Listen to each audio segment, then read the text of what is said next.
Alright, welcome to my AI final. We'll get started by going into the sources and materials. These are 3 sources that I found online. My technical source starts out, this one is about debugging with error messages. Pretty much, this article is about testing how AI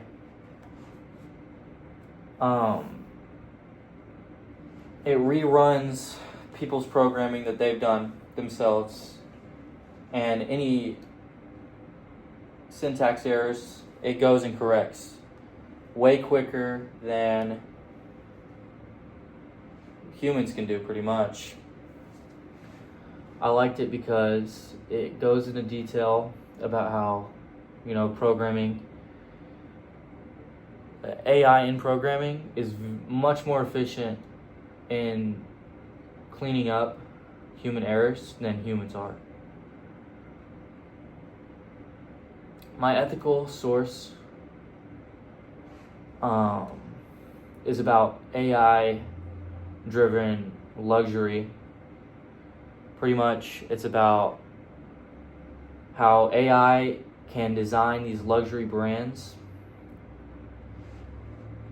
And it also goes into detail about how people view these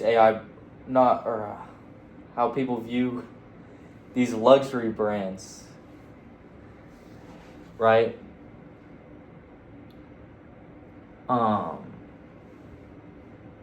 AI in general and generative AI in particular have received huge attention from scholars and practitioners who saw those systems as effective tools to bring meaningful advancements and opportunities. Specifically, AI applications in marketing with emphasis on generative AI have been developed with several different purposes. Yeah, pretty much this goes into depth on how people view AI creating clothing and accessories and how they view it. At some point in this, if I can find it,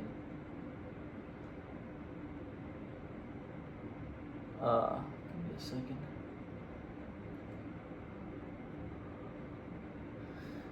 It's somewhere in there, but essentially it goes into detail about how people are starting to gain more trust in AI than they are over humans themselves.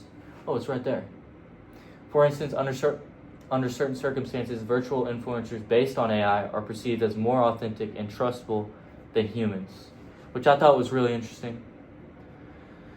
It, raises the question as to, are humans beginning to trust in AI more than they are trusting in humans? Which is really interesting.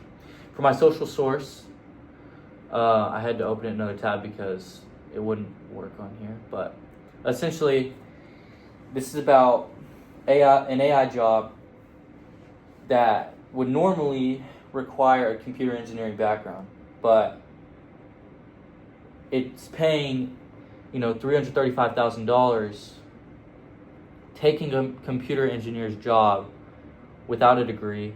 Or this girl had a degree, but it wasn't a computer science nor computer engineering degree. It was an engineering degree. And she is a prompt engineer making $335,000 in New York with an English degree because she knows how to prompt correctly, which is really interesting. So we'll move on to the notes, annotations and notes. For my technical source, with the debugging without error messages, I chose this article because the author explores how AI is rapidly developing the capability to fix programmers' mistakes.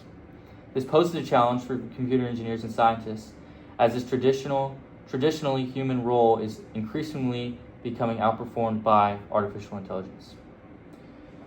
It explores the effectiveness of large language models, or LLMs, like GPT 3.5, to generate explanations for programming errors when the original compiler or interpreter error message is omitted.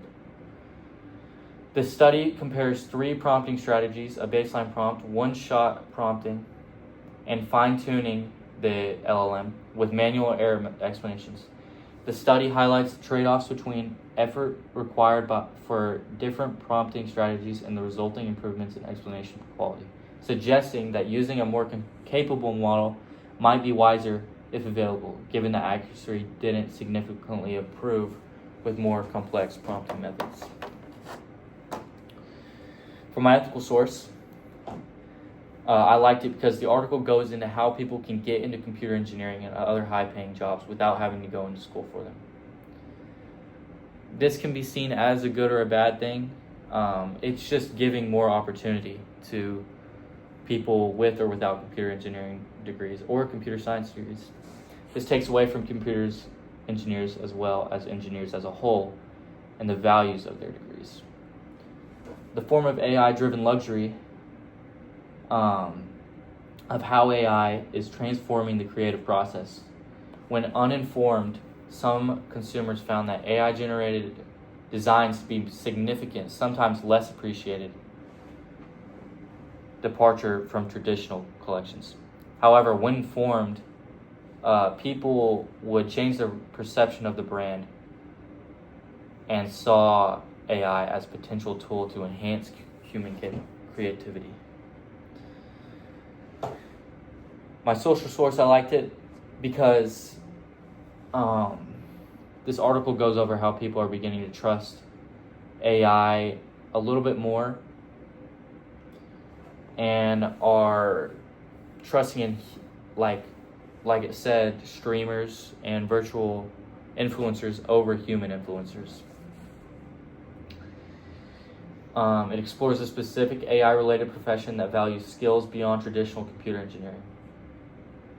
So, yeah. Moving on to questions that came to my mind when going through this. I'm sure you saw on Twitter, but the Anthropic CEO claims that AI will take over coding in the next 6 to 9 months, completely, 100%.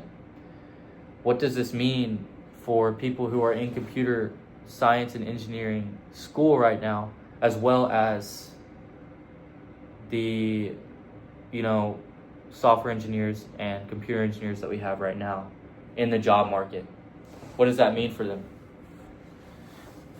Another question was, what skills or areas of expertise beyond computer engineering might be highly valuable in AI jobs, considering the high salaries mentioned, like the prompt engineer? What other aspects of the LLM generated feedback could be evaluated to get a more comprehensive understanding of their effectiveness?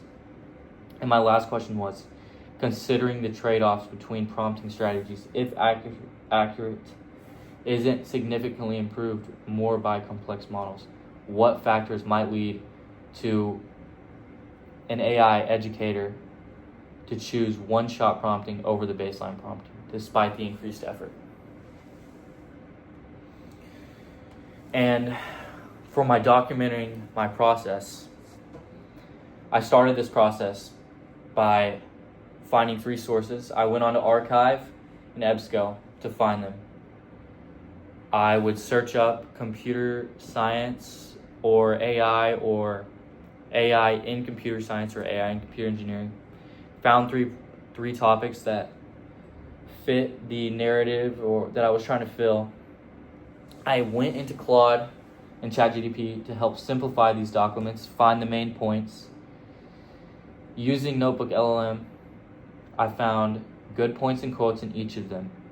I also used Notebook LLM to help me figure out some questions that needed to be asked, as well as questions that I personally had. In the end, I think AI helped amplify this whole thing by a lot. It made it a lot more efficient, a lot quicker, and a lot more clean. Thank you for listening, and thank you for the semester.